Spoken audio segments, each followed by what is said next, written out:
Fala galera, professor Marco Ferrari na área, dando continuidade aqui no estudo da administração. Gente, a gente falou um pouquinho por cima, tá, dos períodos históricos e dos modelos teóricos na administração pública.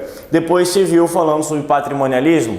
E antes de eu entrar na burocracia aí, que é a cara do Brasil a partir da década de 30, antes de se falar de burocracia como um modelo teórico na administração pública brasileira, é importante a gente entender alguns aspectos, principalmente relacionados aos sistemas sociais e depois relacionadas aos tipos de dominação, ou seja, entender o que é propriamente dita a estrutura da burocracia, para que depois a gente possa aplicar essa estrutura, para que a gente possa aplicar esse conceito dentro de um modelo teórico na administração, certo? O conceito de burocracia se confunde com o próprio conceito de organização formal.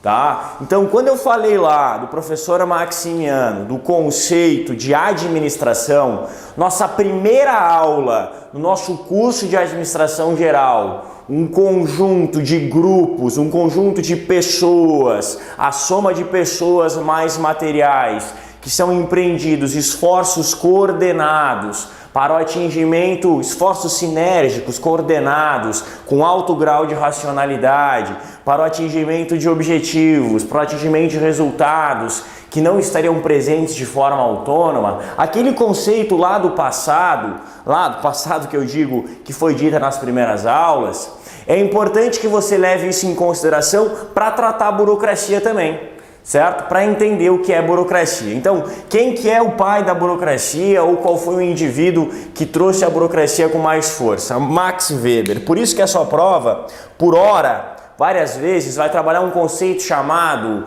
de burocracia weberiana ou modelo weberiano. Nada mais é do que a lógica de Max Weber, certo? E a burocracia, ela não é só um modelo de administração, ela é um modelo de poder e dominação. Uma estrutura burocrática é onde eu tenho claramente a divisão do trabalho dentro da organização, uma divisão racional do trabalho. E para que você possa entender como é a burocracia ou o que é a burocracia, é importante que você entenda os sistemas e os tipos de sistemas. Lembra do que é um sistema, pessoal? Um conjunto de elementos. Então, esse sistema, ele pode aparecer de três formas. Podem ser sistemas desorganizados. Aqui você pensa em multidões, em um conglomerado de pessoas. Certo? Estão lá reunidas, mas não há uma espécie de organização, não há uma espécie de objetivo comum, não há uma espécie de rumo, não há uma espécie de esforços coordenados, ok? Maravilha. Semi-organizados, aqui você pode pensar numa estrutura familiar. Existe uma certa instituição que pauta as relações, uma certa hierarquia, alguns objetivos que são compartilhados entre as partes. E as organizações ou burocracias, que são esse conjunto de pessoas coordenadas racionalmente, colocadas para o atingimento de objetivos em comum. Então, qual que é a principal diferença entre qualquer tipo de sistema, tanto os desorganizados quanto os semi-organizados e as organizações? A principal distinção é que uma organização é um grupo social empenhado na consecução de objetivos explícitos e declarados através de esforços manifestamente coordenados, ou seja, todo mundo sabe o que fazer, como fazer e para que lado tem que remar o barco e em que hora que tem que remar o barco. Essa é a grande noção da burocracia. Trazendo para a realidade da administração pública lá na década de 30, a gente vinha de uma administração pública patrimonialista, corrupta, certo? e aí desorganizada. Lembra que eu utilizo a expressão serviços públicos entre aspas? E aí a gente precisa transformar essa estrutura numa estrutura formal, numa estrutura mais forte, numa estrutura mais sólida, mais profissional. E é aqui que entra a burocracia. É aqui que entra a burocracia. Lembra que o patrimonialismo era uma família que coordenava, ou seja, poderia ser entendido como um sistema semi-organizado. Não havia uma lógica de esforços coordenados e empreendidos para a busca de um objetivo comum.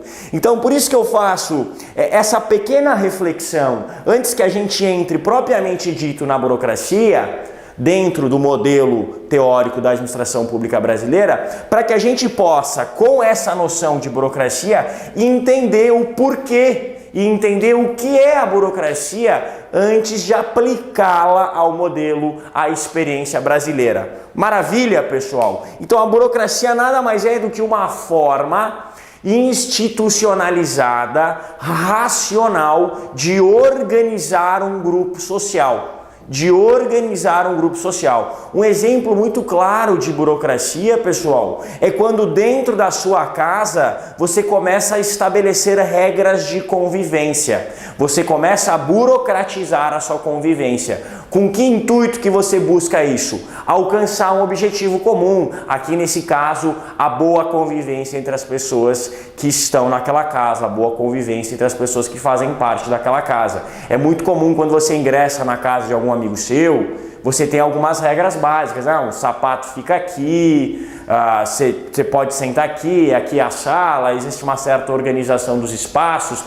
Eu gosto do exemplo do indivíduo que na época de faculdade mora com os amigos. Você mora sozinho, a geladeira é toda sua. Aí você vai morar com um amigo. Aí acontece aquela primeira experiência, sua mãe vai lhe visitar na cidade onde você está fazendo faculdade, deixa lá um feijão que a sua mãe faz, e aí no dia seguinte o feijão desaparece, não foi você que comeu, tem você e um amigo, lógico, se não foi você, foi o amigo, e o amigo acabou comendo seu feijão. Qual que é a primeira experiência burocrática de uma organização formal? Você e seu amigo em casa, vocês dividem a geladeira. Metade da direita é sua, metade da esquerda é do seu colega. Isso é burocratizar, isso é dividir uma estrutura para que você possa melhor conviver, para que você possa alcançar um objetivo, no sentido genérico, melhor conviver aqui nesse sentido específico. Maravilha, gente, maravilha! Eu vou utilizar depois ainda a próxima aula para falar sobre os tipos de dominação e como que a burocracia se encaixa nesses tipos de dominação. E aí depois a gente pula direto para falar sobre a experiência burocrática no cenário brasileiro lá na década de 30. Valeu! Abração do professor Marco Ferrari, continue aqui com a gente na Editora Atualizada. Até mais, tchau, tchau.